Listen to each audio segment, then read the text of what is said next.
World leaders and tech giants have inked an unprecedented agreement to fight the spread of terrorism and extremist online content, but the United States won't endorse the initiative. The Christchurch Call pledge comes nearly 9 weeks after the March 15 mosque attacks, which were live-streamed on Facebook by the accused gunman. But while US tech companies turned up in force in Paris for the summit, the US government gave it a wide berth, disappointing players like Microsoft's president Brad Smith. Political reporter Joe Moyer is in Paris with the Prime Minister Jacinda Ardern, who alongside French President Emmanuel Macron chaired the call to action. Representatives from the predominantly American heavy hitters in technology and social media descended on Paris overnight to sign up to an action plan to eliminate harmful content online and find new ways to prevent terrorist content. The Christchurch Call was unprecedented in its nature, in the commitment from tech giants to work together and in the fact heads of government are also involved. But while 17 countries, plus the European Commission, are prepared to collaborate with tech companies on the call, the United States government snubbed the event. Microsoft's President Brad Smith was disappointed by that decision.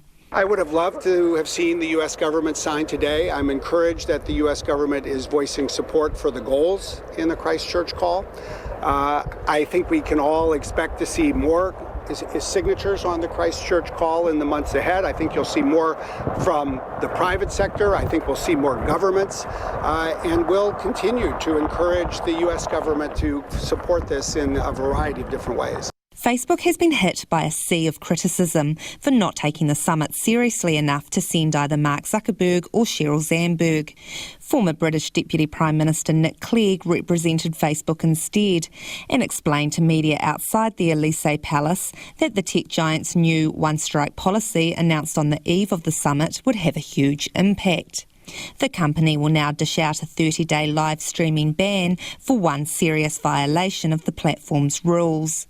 Had this been in place prior to March 15, Mr Clegg revealed the accused gunman wouldn't have been able to live stream the Christchurch attacks because of the violations he'd already incurred. Social media, the internet generally, gives all of us unprecedented freedom to say what we want, where we want, how we want, whenever we want. The vast majority of time that is used for good. But of course, like any technology, you hold a mirror up to humanity. It brings out the best in people, it brings out the worst in a minority of people as well. And our job, and that's why this meeting today is so important, is to work with governments, to work across the industry, to maximise the good and minimise the bad. The biggest player in town from the tech world was Twitter's founder and chief executive, Jack Dorsey, who was the only businessman to get a one-on-one sit-down with Jacinda Ardern. Despite being worth almost $5 billion US, he's not so big on media himself, and a blanket sound ban was put on New Zealand media just minutes before Mr Dorsey arrived at a hotel for the meeting. But Jacinda Ardern put down a challenge to Jack Dorsey and his tech colleagues to take responsibility for their platforms in her opening remarks at the summit.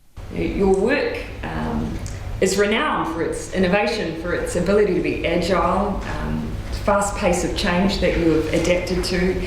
You increasingly make the impossible possible. And I think what we seek here is for that innovation to continue, but in this space. Because I know that none of you wish to see your platforms or your companies used to perpetuate and amplify terrorism or extremist violence. But we know equally they have been used in that way. Flanked by French President Emmanuel Macron immediately afterwards, Ms Ardern explained the significance of the call. Today marks 2 months to the day since the attack. The Christchurch Call to Action, an action plan for change, is a global response to a tragedy that occurred on the shores of my country, but were ultimately felt around the world. Standing on the international stage with Christchurch firmly in the spotlight, Ms Ardern reminded tech and government leaders what had brought them to Paris in the first place. Finally, in Aotearoa, New Zealand, we have a saying, he aha te mea nui o te ao, which means what is the most important thing in the world? He tangata, he tangata, he tangata. It is the people, it is the people, it is the people.